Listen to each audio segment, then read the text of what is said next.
Oh, hey, Rob, what's happening? Oh, Gage, sorry, I'm just making lunch here. Oh, yeah. Yeah, I guess it is noon. This is when we're meeting. Well, I guess I logged in. That's why we're meeting. Yeah. But I mean, you got to eat, so sometimes you got to combine a little meat time with some eat time. meat time with some meat time. Yeah, it's just Hmm. got a piece of bread and Nice. guess what I'm having for lunch today? Oh, what? Some Impossible burgers. what? Nice. Yeah, Okay. That's kind yeah, of yeah. funny coincidence because I'm having a little impossible protein bowl here. I didn't go for the burger patties, but I got the kind of just slab of impossible, you know, what do they call it? Burger, even though it's not in burger form. And then I just mixed it up into a rice bowl with some black beans, corn, avocado, different stuff like that. Oh wow, that's impressive. Oh yeah. Yeah, so Mmm. oh wow. Yeah, Little mine just looks a little raw. tapatio. Yeah, I guess you got to get cooking. Get cooking. So what kind of attracted me to Impossible was just kind of join the movement, save the planet. And looking at some of the quantifications there that they had. Yeah, what about you? You know what? My package doesn't have that, but I see it all the time in restaurants. Like a lot of fast food joints have advertised their Impossible Burger, and I've never really jumped on it in those situations because normally if I'm at a burger shop, I kind of feel like eating beef, Mhm. and I'm always like hesitant to then risk my burger indulgent experience with some plant-based thing that I haven't tried yet. So I figured, I've always wanted to try it. So I was in the grocery store and saw the packages there and thought I'd give it a shot. You know what it kind of reminds me of is when we're down in Anaheim for Expo and in the Yeah. basement, all Mhm. those shops, or not the shops, but all those booths Yeah. is Beyond Meat, and how they kind of had the Kentucky Fried Chicken Beyond Meat, the McDonald's Beyond Meat, and just like Yeah. all these fast food establishments that they went through Beyond Meat. Yeah. I was trying to remember if they were the one that did that Taco Bell booth. Yeah, the Taco Bell booth as well. Yeah, Yeah. Yeah, that's which cool. was just when I think about it, it's just really great market research, as well as just profiling the different use cases of their product. Yeah. And then I always felt bad for the workers at those booths because it just a production line. Yeah. Like There was just a horde of people all wondering what the heck Taco Bell is doing at the Natural Organic Product Show, right? yeah, So it was, we all lined up to kind of taste the sampling, and yeah. you would have to wait, sometimes 5 or 6 minutes, or even up to 15 minutes, depending on the time of day, to just yeah Yeah, wait in line and receive. see what you could get. Yeah. Yeah, I Yeah, think it was a good, almost like a PR stunt, by which I mean like it was just so shocking to see some of those fast food brands at the show. But it was just a great way to raise awareness for the idea of these more plant-based meats, and of course I think both Impossible and Beyond have done a great job of getting out there and raising awareness and trying to build some movement around like meatless Mondays or get more plants in your diet. So it's in Impossible in particular. I'd always heard from people that it was just so meat tasting that if you were actually like a vegan, that it was kind of off-putting. But for meat people who are normally meat eaters, they were excited about it as like a way to dip their toe in the water of eating more plants. yeah, for sure. So here's what I'm doing. I'm gonna take the patty. Okay. It just came out of the package, and I actually It does have look like some. meat too. That's It does, doesn't it? Yeah. yeah. And I have some onions and mushrooms just kind of cooking in the pan here with it. So Oh, nice. yeah. Now I'm not set up as a professional kitchen here by any stretch of the Yeah, we just matter. need to get a light or a camera A hanging from your, camera, like where my hood vent is, and just a you can just camera do down. camera one, camera two, camera one, camera two. Switch back and forth. So what does it tell me here? Yeah, your package is more informative. Mine, the back panel of mine is pretty much just all, NFP, like nutrition panel, ingredients, stuff like that. with a Okay, tiny yeah. little blurb. And then on the front, a few facts and blocked facts are blocked by my little date stamp here. Yeah, here's what mine is. Okay, so it's join the movement, save I the always planet. And then, of course, you've got the Canadian and they're translating. But what are those stats? Yeah, so this one's uses 87% less water, 89% less emissions, and growing using 96% less land. But the one thing, well, which is great, I love that about it. The one thing though, if we're looking at last week we looked at, or last session we were looking at 1 Degree, and they had all the certifications. Glyphosate free was one of the things that drew me towards it. Yeah. But Beyond Meat, join the movement, save the planet. So it's kosher certified, and then this is probably this is halal certified. Oh, wow. But there's they don't talk about GMOs, organic, or glyphosate. And so I go to their website. This is going to blow you away, because I know how The Impossible website? The Impossible website. So I'm just going to share my screen here for a sec. And yeah, how GMOs can save civilization, and probably already have. Yeah, I was just actually noticing on the back, I was going to mention that they've got a little bioengineered stamp on there. It's made to look like a USDA organic symbol, which feels a little misleading to me. But let's see that. I don't have that on that's mine. interesting. Okay. If you can get close in there. I'm not sure. Okay, yeah. The camera will focus enough, but there it is. Yeah, you can see there's just a little kind of farm rows in a circle that's a bit reminiscent of USDA organic, but it makes it look like it's a certification. But it's also interesting that the world is like proudly mentioning their non-GMO status, but but for Impossible, they're like, no, screw that. We're proudly GMO. We're proudly GMO, which is such an interesting angle to take, right? Yeah. That's the main headline on mine says all flavor, no cow. So, but then it's interesting on the front, it just says Impossible, and then burger is the next word in prominence, right? And it's this nice clean layout with nice simple sans serif font. So they're trying to be a modern, friendly, probably aiming a little bit more youthful brand. Mm-hmm. And then it just has this big made from plants. So it's obvious that they don't want to get sued there of someone thinking they're grabbing beef, but also maybe for some people seeking out made from plants. That's also like a nice cue there. But the only other like cert or whatever they put on the certification they put on the front is certified gluten-free. So I guess they decided that was the most important thing for their consumers. And then there's a couple stats of 19 grams of protein. So obviously aiming a little bit more for the protein conscious consumer, which I feel like a lot of meat consumers are especially people who aren't used to plant food are always concerned about, well, how am I going to get my protein, bro, if I eat all plants? So it's nice that they're kind of reminding people that there's protein in plants as well. And then there's a note about no animal hormones or antibiotics. I just saw that. Cholesterol. So I just saw that, but check this out. Look how that's kind of, there we go. Kind of coming together. Yeah. It's coming together, but it almost has like that red of meat. Yeah. How's the, when I cooked mine, it was sticking to, I was using a very, very non-stick pan, which almost nothing sticks to it, but it was like sticking quite a bit to it. It's maybe the oils that they had in there or something like that. It was sticking a bit more than beef would. I put some coconut oil in mine just to help with that problem. I use the cast iron pan here. But that's so curious about no animal hormones. Yeah. Yeah, just how or antibiotics.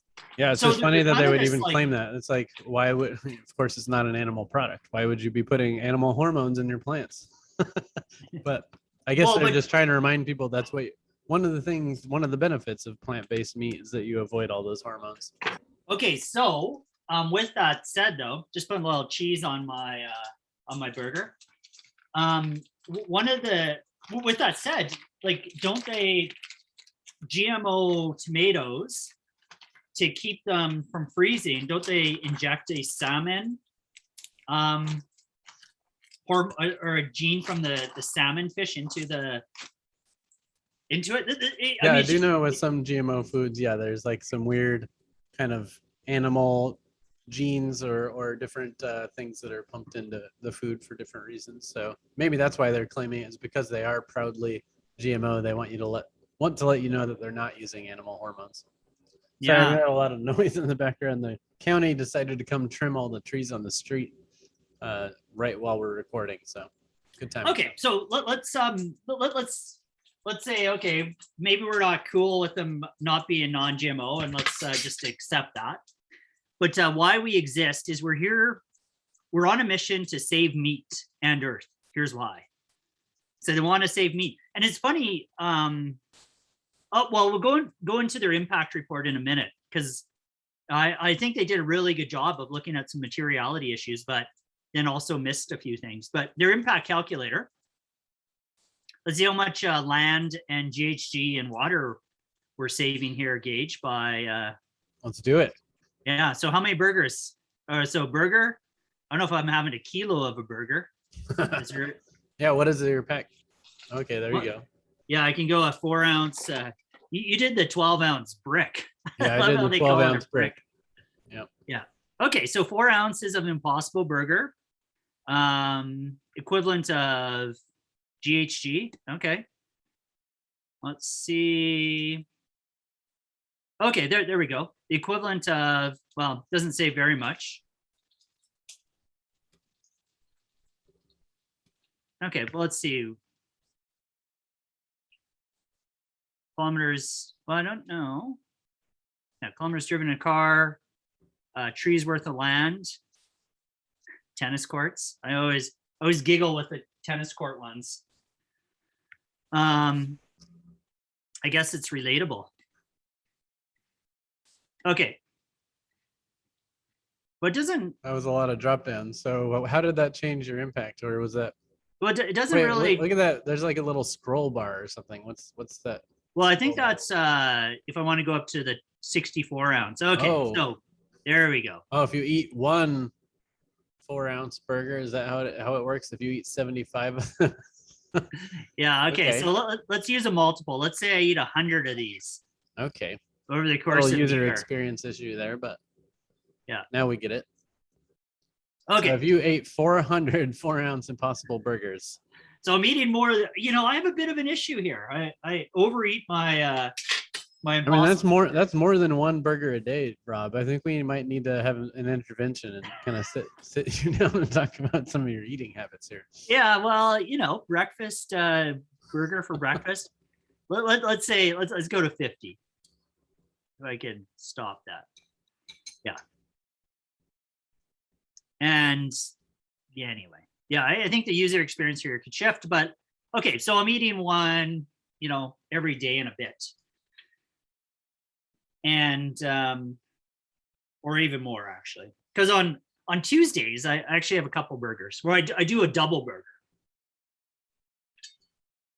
Okay, so they're saying 200 4-ounce burgers is basically saving the equivalent of 49 days of water footprint. Yeah. That's interesting. I was actually just with one of our clients. We're crunching some numbers on water saving, and the number that they were looking at was it takes 300 gallons of water to grow the amount of grain needed to make 1 6-pack of beer. And when I was trying to figure out, well, what does 300 gallons look like when you crunch it into shower, like how long is a shower? That's like a 3-hour shower or something like that. Or if you're just taking into account the average shower that the average American takes, it's about 15 days of showering. But even more crazy is that I think close to 2 years of water consumption, like how much water you should be consuming on a daily basis. So I'm interested to know, when they say water footprint is 49 days of personal water use, do they mean the shower? Do they mean your water consumption? Does it mean watering your grass? Like that's kind of such a vague number. Like where are they getting that number? Yeah, that is a little bizarre. I just Plus thought I would show my. 200 burgers. Ooh, nice. Yeah, Well, look at that. let's get a little close up on that. Okay, so you got some sort of special bun there, some like Well, it's a artisan bread. sourdough bread that I make. Yeah, Oh, you made it yourself. Great. yeah, yeah, And yeah, then the burger, and then looks like maybe some microgreens or something on there, and yeah, tomatoes and onion. yeah, yeah, for sure. So I with the burger, I fried some mushrooms and onion. On the bread is some mustard and some ketchup, and then some microgreens. I think they're broccoli microgreens, and some tomato on top. Yeah. Out of curiosity, did you try a little piece of burger pre-assembly just to see how it tastes, or are you just going all in for like you want it in context? Yeah, well, I will try a little bit. That was pretty tasty. I didn't. That's one of my regrets is I was making mine for a protein bowl, so I went ahead and seasoned it with some like smoked paprika and cayenne and different kind of turmeric, not turmeric, cumin and different things like that to give it a little Mexican flavoring. So Mhm. I didn't taste it just straight. However, with all those seasonings that I put on it, it was quite delicious. I feel like, and the texture is decent. Like it's not completely meat, but it's for a plant-based alternative. I feel like it was a decent comparison, and I had my partner try it, who's an avid meat eater and kind of anti most plant-based proteins, and she tried it and thought that it was actually pretty passable. That as long as it's in like a burrito or something like that, she would totally consume it. So I think they've done a pretty decent job on kind of making it a good meat alternative. Okay, so is Chelsea? Would she care if it was non-GMO? She's I don't know if she would care so much about non-GMO. I think that's I am personally, try to aim for as much organic as possible, which of course organic means non-GMO. So, you know, I don't think they're targeting me like a hardcore green consumer who is already eating a lot of plants. I'd say I already aim for 80+% of my diet to be plant-based anyway, and then, eat some occasional meat and other things. So I'd say I'm probably not their target, but yeah, for me, I would probably not be eating Impossible on a regular basis. Yeah, I don't think so. Actually, it's funny here. When I just go to the Impossible About Us, there's I see this space person, but I thought it was more Matrix like choosing the blue pill or the red pill. So Yeah. About Us. Okay. So it's kind of that what do they call it? There's kind of that hybrid of food technology now that's coming out. Yeah, And it seems like food from labs. Yeah, that's food interesting. from labs, and it definitely seems like Impossible is there. Yeah, and Yeah. I think they're definitely very lab based. And if you look at their ingredient list, it's not a short list. They've got out of for some weird reason, water is the number one ingredient. Maybe that's why they're telling you about all your water savings, because My what? Yeah. they'll see that or you'll see that water is the main ingredient. But then from there, it's like soy protein concentrate, coconut oil, sunflower oil, natural flavors, and then 2% or less of, and then it just goes on to a long list of probably like flavorings and solidifiers and different things like that to give it the texture and taste that it needs. But anyway, it's I think I've had other plant-based meat products plenty. There's had been plenty on the market, and I have to say, like, at least the way I prepared it, I wouldn't say it's wholly different from other maybe gluten-based products that I've had in terms of like taste, texture. In fact, maybe those have a little bit more meaty texture in some cases. So, but in burger form, I don't know if those other products have really performed. So I feel like their main difference is that it's a good burger replacement. But like if you're trying to do a crumble or something, it's not like they're the only one out there, and other products probably have cleaner ingredient panels. Mm-hmm. Yeah, and I wonder if maybe on one of these other episodes that we actually look at another competitor product, maybe something that talks to It just speaks to the value of non-GMO and potentially organic. Yeah, because so just listening to this origin story, and I think they've done a great job of sharing their story, regardless of my beliefs of GMO or non-GMO. But yeah, Pat brought together a team of top scientists to recreate the entire sensory experience of meat, dairy, and fish using plants, or using a form of plants. So one team, one mission. Yeah, kindness. Oh, this is interesting. We share a common ground of kindness, curiosity, and deep motivation to save the best known planet in our universe. Yeah, I think it's obviously like very much like I get that their mission is to get people to eat more plants and to eat less meat, and that the meat industry does take up a huge amount of land and other resources because you have to grow food for those animals. And obviously you can dive into like the cruelty concerns and so on and so forth. So I think from that angle, I think they're doing something really big and important, trying to mainstream eating plant-based meats. I think previously plant-based meat companies were aiming more towards the people who are already vegan or heavily plant-based, like vegetarian diets, or just wanting to be more sustainable. And they're trying to be the option for the mass market who's not necessarily hardcore already on the path of sustainability, but looking to find ways to dip into it. And then kind of as they come into it and they say, oh, this is a pretty good product, I tried it at a restaurant, or my partner prepared it or whatever, then they kind of start learning more of the impact to unveil, like welcomes people into this impact journey, I think. Yeah, and they've done the science. I think one of the things is a lot of plant-based products, when they're comparing against their non-plant-based equivalents, they kind of take some existing study and apply it to their situation, which is fine, right? But it looks like Qantas is a really solid company on data calculation and LCA, and they actually hired Qantas to work on this. So this is empirical data for specifically Impossible, which is not cheap. Like this is probably like a $60,000 to $80,000 study. So there's something about the commitment to this as being a brand differentiator, right? And then they haven't hid the fact, and I know a lot of science does talk to the value of GMO, especially with CRISPR, because it's a new technology, and that's a whole other rabbit hole to go down. Yeah. But yeah, a lot of science base does feel as the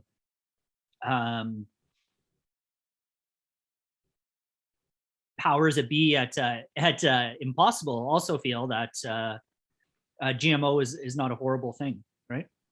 Yeah, I mean, there's always been arguments on both sides, and I think I listened to a podcast. I think it was with Bill Gates, who I'm pretty sure is an investor in Impossible, and he was talking about how necessary GMOs are for the world, and like organic's not always the answer, and so on and so forth. And then you'll have people on the other side of the fence saying GMOs are this weird science project where we humans are the guinea pigs, and we have no idea what's going to come out of this experiment. Do we really want to take that risk? Not to mention, all the damage that it can do to insects and soil health and a bunch of other things that are going to shoot us in the foot long term. And both parties kind of go back and forth arguing why their opinion is more important. So it'll be interesting to see as companies like Impossible continue to dig into research to see how they justify the GMO part. Because to be honest, I don't like consuming this product. I have no idea why they would need to be GMO. Like, why can't they just get organic soy protein? Like, does their sunflower oil, like there's nothing in here that I know of that would absolutely have to be GMO. So why are they taking that stance is something I'm curious about. Like, can't they just make an organic Impossible burger? And then I guess my other question is, why does it have to be, water and other things as the main ingredient? Can't you just make something more nutritionally dense with real ingredients in there instead of everything being a concentrate or water or whatever? And maybe that was their lab process that they felt like that created the best taste, texture, look, etc. And you know, if that's their goal, that's fine. And if it's more of a gateway product to get people into more plant-based foods, okay, that works. But eventually, like, I would like to see them trying to take a stab at making something with more whole ingredients, and exploring, like, do they really need to be GMO? Like, why are they taking that hard stance? Yeah, for sure. And they're using, like, right here, their LCA methods compare the potential environmental impacts of Impossible Burger and conventional and industrial ground beef burger. Well, you know, soy, this is coming anywhere from any of the main commodities like soy, etc. That's industrial farming. It's so horrible for the environment. So it's funny that the eutrophication, aquatic eutrophication, because that's basically the runoff. And I guess animal runoff is a lot harsher, but the nitrogen, like they're having to add so much to the soil that this is kind of Soylent Green. Like this, Yeah. Yeah. this Yeah. is lab food that's manufactured. It doesn't have any of those micronutrients. Yeah, it would be interesting to put a column next to that and just compare like an organic plant-based protein product and see what the numbers look like from that lens. Because if they're only comparing themselves to the meat industry, well, any plant is probably going to be like drastically better than the meat industry. But then even within plants, like soy is a different animal from coconut, and that's a different animal from quinoa, and so on. Or but plant, I shouldn't say a different animal. So they're not all cut equally. So it would be interesting to see like why they specifically chose, for example, soy protein concentrate, or why they're only comparing against beef instead of other plants. Like, are they seem to be heavily positioning themselves as a actual animal meat alternative, but they don't really seem to care whether or not they're a good plant alternative, if that makes sense. Yeah. It's it's a very interesting thing. I might just stop sharing my screen because I'm going to find their impact report, because they have a really let's look at supplier. Maybe it's their supplier responsibility. How's your burger, by the way? Oh yeah, it's really good. But they have a lot of transparency on their website, right? Yeah, they do have a lot of information. I do appreciate that. It's one of those things where when you have a lot of information, it gives the perception that you're getting all the information. But again, like we were looking at that little comparison chart, and I feel like, sure, if you're comparing yourself to meat, it's going to look better, but I'd like to also see how you compare against other plants. So it maybe will make a less educated consumer feel like, oh, of course they've nailed it, this is the solution for the future. But I think if they went a little bit deeper and showed a little bit more data, maybe stuff that's not even as favorable for them, it would paint a bigger picture. But again, there's only so much you can communicate, and they're trying to tell their story, right? Yeah, well, and then the other thing too, Gage, is really like the cost side of it, of organic, I think. But I think it, you know, I'm surprised. This is why I want to find their impact report. Maybe if you could just do a quick search while I have my screen kind of locked here. If you can't find it, I could do it. But, you know, the impact report around materiality, like that would be a really curious one if we look at stakeholders and take into consideration the environment as a stakeholder. Because really, all those impacts of genetic modification are being externalized onto the environment, right? Yeah. And yes, I get the arguments, and I think they talk about it too. I get the arguments that GMO has always happened, and the like the cross pollination, all that stuff. Like genetic modification is natural, yes, over a long period of time, but to do it in a lab and inject genes into another it's a lot different. Yeah, So I hey, mean, I see that evolution for sure happens, right? Like all plants and animals evolve over time by mixing genes or adapting to the environment. So there's for sure like that level of modification is normal. But like you said, humans aren't going around intentionally injecting tree DNA into our bodies so that we can like absorb energy from the sun. But that's kind of the stuff that's a good idea. Yeah, that's for the stuff they're doing with with plants is kind of seeing how creative they can get with merging things. But I think the part of the reason the big fight against GMOs came about was because they were trying to put things into seeds and other kind of like the plant DNA that would make it resistant to the chemicals that then the chemical companies could sell you more chemicals that would kill all the weeds, but also all the insects and bugs and everything else, and your plant would survive. So that was like one of the main reasons for GMOs is to like help crops survive, but it also, at what cost? It destroys everything in its path and puts a lot more pesticides on your food and in the water and everything else in it.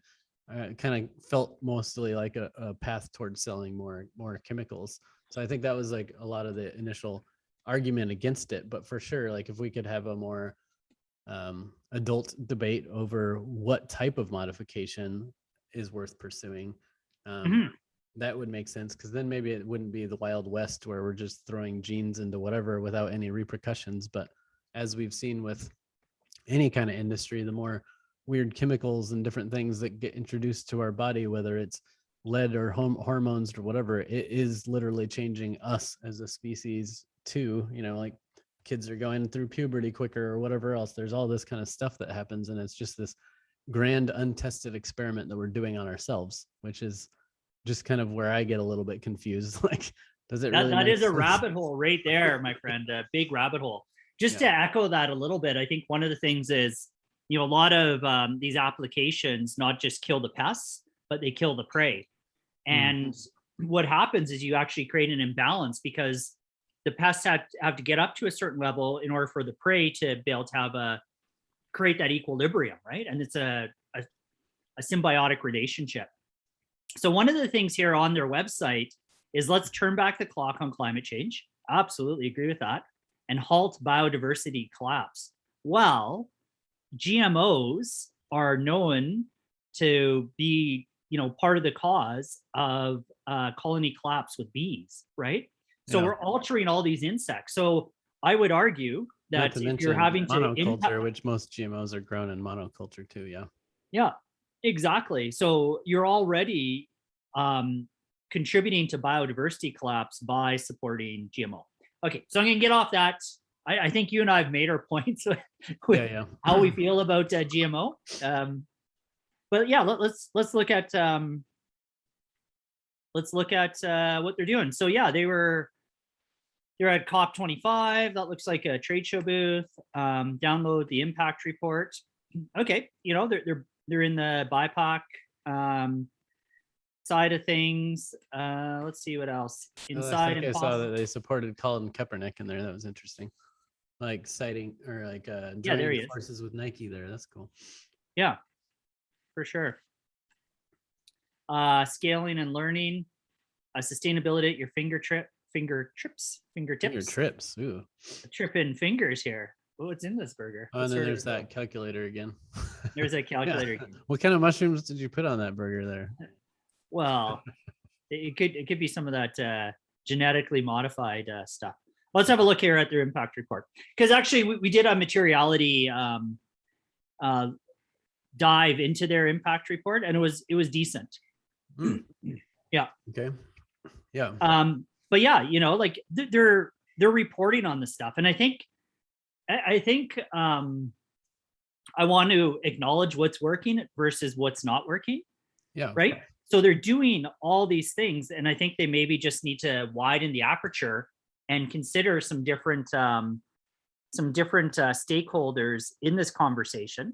You know, if they really are truly looking at the materiality issues of what's happening, and bringing the environment into that conversation. And, you know, they're looking at the environment from a GHG perspective. And where's their packaging here? They're looking at less land, less water, but they're not looking at increasing of biodiversity, which I think is a very chemicals key. Or any, there's other things in there that they're avoiding. Yeah, and it's a little slow in downloading the report for me right now. But yeah, so I think one of the things is, you know, do they have reduction targets? Which maybe, it seems like a lot of education here right now. mission that motivates. Okay, these are all great, great things, great education. Vectors in the food chain confronting COVID. Yeah, they're definitely positioning themselves as incredibly mission driven, big ambitions. All Mhm. that seems to be coming across pretty clear in lots of ways throughout packaging and the website, which, definitely points in their favor for taking such a strong mission driven angle. And then, like you've said, they're doing a lot of the work to try to get some data behind these things. It just seems interesting to me, the data that they're intentionally leaving out. I guess that's the part Yeah.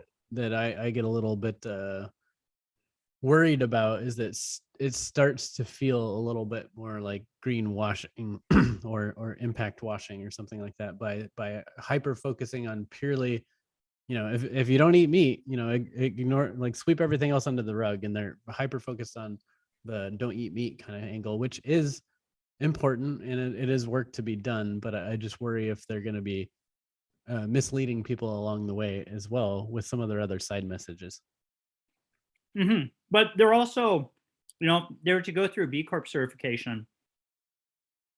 They're taking care of their community. They're taking care of their workers, right? Impossible Burgers, right? Mhm. So that's a really great play on it. Talking about the partnership with Black Employee Resource Group, Possible Pride, so the LGBTQ plus employees. Looking at some other diversity metrics. And I mean, I think on the social side and Yeah. cursory environmental and governance, right? So they're looking at the whole diversity inclusion. So Women at Impossible, so their whole connection and resource group. I think they're doing a lot of great things, and maybe it's that transition brand, right? And Mhm. I would say that even a lot of companies in the organic space might not be doing as much on these other social pillars that Yeah. Impossible is, right? Yeah. So if you're just comparing them with just organic, yeah.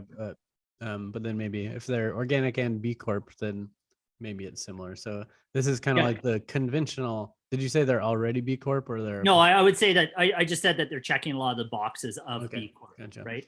Yeah. If they were B Corp, I'd say, yeah, they seem to stand out strongly as like a good example of conventional company that's really trying to do a lot of the right things. They're just maybe not digging into, or maybe my knowledge isn't up to date enough on like ingredients and nutrition and different things like that, where they're trying to hyper focus on certain numbers but ignoring others. Mhm. Yeah. So they do address packaging as well. Is that the package yours came in there? That's the package that mine came in. Yeah. Yeah. Gotcha. Except Yeah, with some more French on it. mine was like the standard kind of just plastic kind of meat pack here. Mhm. Yeah. Well, yeah. I mean, sustainable packaging isn't quite there yet either, right? Well, it's not even just the packaging world, like manufacturers of packaging and materials available. It's that's one challenge, but then it's the recovery systems. Like, we just don't have the recovery systems to make sustainable packaging really viable at scale at the moment. That's why a lot of the people are focusing on just avoiding plastic altogether, because even though plastic is hypothetically or theoretically recyclable, it's practically not, just based on the systems that we have right now. So the more we can avoid plastic, the better. Hmm. Yeah. Yeah. Absolutely. Yeah, the more we can, and maybe we should have one of our calls. We should dive a little bit deeper into packaging, because I think that is something that if you do a whole life cycle assessment of a product, packaging is such a small point, but it's Yeah. such a big one on the aggregate, right? But if we look at transportation and growing, and I wonder if maybe one of the challenges here is that we need these global brands to come and do this work, or can we shift into more of a donut economic model that and it's not just us eating donuts all the time, but a donut economic model of just a little more circularity and a little more localization. Because one of the things here, right, exploring animal for food, or exploiting animals for food is a major contributor. principal driver is species extinction and deforestation. Well, a lot of that deforestation happens because of grazing, but Agricultural. not only, but growing soybeans to feed animals, right? Mhm. So Or to feed people, yeah. yeah, or to feed people. Yeah. So anyway, I mean, let's wrap this up a little bit. And Yeah, this feels a little bit like, to me, like the arguments of the flexible packaging industry advertising themselves as the sustainable packaging, right? Because you're using less material and it's lighter weight for shipping and maybe a little bit more flexible slash durable. So you might have fewer packages break or whatever. All those are great arguments, but you're taking something that would have been practically recyclable, like a number 2 rigid plastic container, and turning it into a flexible plastic pouch that is not recyclable in practical terms. Like some of them have found ways to at least make it like a more single material, so it would be theoretically recyclable, but the recovery systems just aren't there. So it gets back into that kind of like, you make progress in one area, but you take 2 steps back in another area, and how do you balance that out, or what is the best choice overall? Like if you did a whole LCA on those life cycle analysis on those things, maybe that flexible pouch ends up higher up on the list, but like for in the short term. But in the long term, when we're just consuming all these resources to make linear products that go straight into the landfill, we're going to be hurting ourselves in the long run. So there's just so many things you have to consider. And I think Impossible is a great example of that, where they're fighting the good fight for getting people to eat more plants and think about their impact. And it looks like also doing some great social impact initiatives. But then there's other things that are on the table that they're currently ignoring, but maybe they'll tackle them over time. Maybe they're just getting people to think about plants can be as tasty as meat now, and then 10 years from now they'll be switching to more sustainable grains or a better nutrition profile or something like that. yeah, for sure. And I mean, if that is the case, it would be great to know or hear some of those aspirational targets, and maybe it's an opportunity to really engage stakeholders. And I think there's not one solution or silver bullet for any of this stuff, and I don't think we can expect Impossible to do the impossible, or maybe we can, right? But yeah, I think it's a good start, and I think it's a better for you alternative. But there are also many other better for you alternatives that might be actually doing a better job. Well, that's also, I guess I would position Impossible more as better for the planet in some ways, but is it better for you? Then right. what? Like, yeah, I don't know if it's better for humans. Like, I don't know if the ingredients they're putting in here are better than like eating actual whole ingredients and diversity of things that you're putting in your mouth instead of just soy protein concentrate, right? So I don't know do if not it's qualify really in the macrobiotic diet. yeah, I don't know if it's truly better for you, the person, but I think that's probably a lot of what they're really hanging their hat on. Like, this saves water, and what was their other main stat? Water, land use, eutrophication. Yeah, so I think they're really hanging their hat on that, because it's not necessarily a better for you product, but I feel like that's an opportunity for them.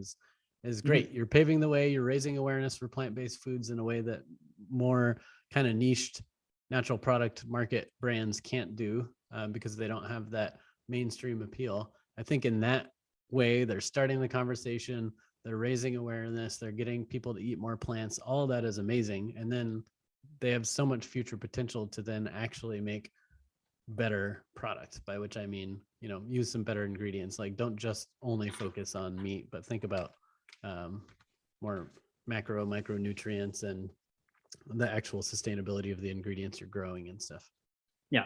So Gage, out of 10, what would you give Impossible? What's the Impossible score?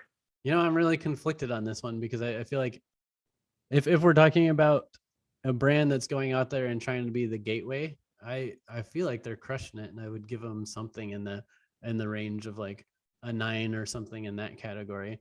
If I'm talking more about like, are they where I think they could be or should be, long term with their products, like, is this something I would go out and buy and support? Then I probably put them down more as like a 4 or something like that, because I feel like they're doing a good job of raising awareness, but I don't know if the product's there yet, if that makes Mhm. sense.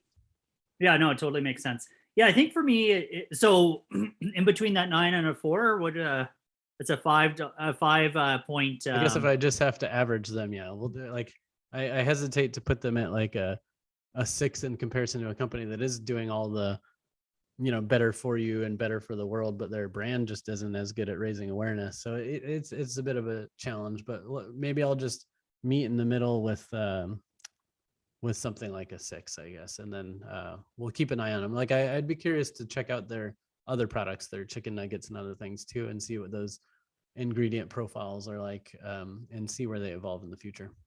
How do Mhm. you rate them? Yeah, I mean, storytelling is excellent, right? I think that their storytelling, everything's on brand. And I remember having this conversation with someone a number of years ago about organic, and everyone needs to eat organic. And there's kind of this argument of is organic a place of privilege, right? Like, a lot of people don't have access to food. So is it eating organic or eating actual vegetables? And, even furthering that to eating fresh vegetables. So I know, and I want to say that, having this Impossible Burger is from a place of privilege, right? Like, I can go out and spend $8 on a couple pseudo meat burgers. Yeah. And yeah, so I, I appreciate the story that they're telling and how they are so socially responsible. Um, I imagine that the governance is there too, and they really believe that the science is the solution. So I don't think that they're out of integrity. I don't think that they know, because they're proving everything with science. And I think science is reductionism. And that's fine, right? Like, we need science. I'm not saying that science is bad, but we need science. However, I think that there are some with that qualitative, we also need some, or with that quantitative, we also need some qualitative narrative to go with this. But But so all also, that said, would I buy it on a regular basis? Definitely not. Um, would I buy it again? Probably not. And actually, I had to go out of my way a little bit to get it. yeah, me I had too. to search on their website and find Impossible Burgers and go up to another I store. found Beyond Meat much more accessible, but the Impossible is harder to find. But I feel like Impossible, I've seen it in more restaurants than stores. So Yeah. So is it that is it that food service brand alternative that gives a consistency from the mushy black bean burger that we all know too well, that we spent $20 on with high expectation, or maybe it's an eye thing. yeah, So I think 6 is fair.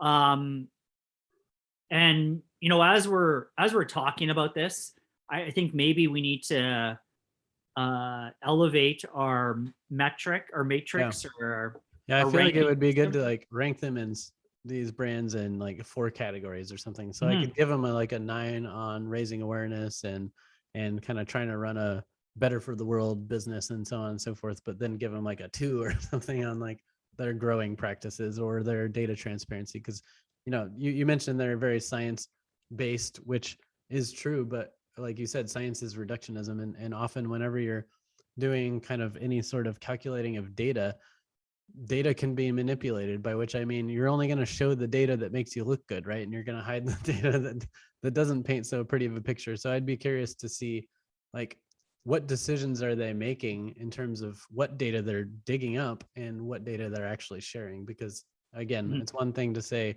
only compare yourself to plants, but like, or to meat, to animals, but what about to other plants? Like, why have they chosen soy protein concentrate as their main ingredient? Like, is that the best choice? I would just be curious to see that data, because I've seen different reports from plant-based companies, and they show our plant versus these other plants, and there's a big range there. So I'd be curious to see more of that. Yeah, and the phytoestrogen in soy, and especially if it's modified the way it is, like um, texturized protein is pretty pretty highly processed product, right? Yeah. So really, I would prefer, as it sounds like you would as well, some of those more wholesome or less modified ingredients. And Yeah. then I guess from a nutritional profile, well, actually, I won't even talk about that because I think that could open up a whole other can of worms. So I agree with you. I would go 6 on this one, Gage. And yeah, maybe for the next one, let's see if we can find something, different way of rating. a different way of rating, and then maybe let's look at Tofurkey or something, because they're B Corp and non-GMO, and I think they're mostly organic. Okay. Yeah, we'll update our list and get something like that in the flow. But this is a good experiment. Again, I've been wanting to try them for a while because they're doing such a good job of raising awareness around the brand and the idea of switching to plants, and plant-based food is one of the biggest trends, and everyone's started to get more aware of it and be more interested in it. So if nothing else, if it possible just gets people interested or open to the idea of eating more plants, I'd say gold star, and then let's start working on the next problem. Yeah, for sure. And it might be interesting trajectory, right? Like what if Impossible is that gateway in? Yeah, absolutely. Yeah. But if I was eating those 400 Impossible burgers that I calculate, I think I might have some other issues going on. Yeah. And I felt like that whole metric, like, why would I be eating 400? Like, we don't even make that. I guess they're just trying to show the scale of everyone eating less meat, but it, like, still, like, that's just kind of so weird. Then it made the UX kind of strange. They should just show it like the stats for one pack or something. I don't know. Yeah, for sure. Anyway. I wonder how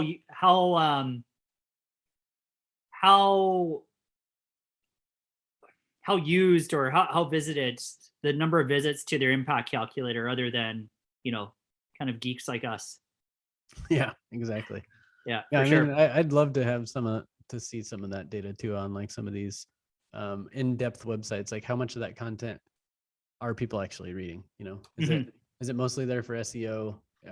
Is it actually there for education? Are people consuming it? That would be interesting to know. Yeah, for sure. I guess that wraps up another lunch break. You gotta get back to work, and I've got meetings coming up. So it's always a joy to share a meal with you, my friend, and to explore new products. So yeah, you as well. Cheers to you, and have a good rest of your day. Yeah, thanks, Gage. Take care.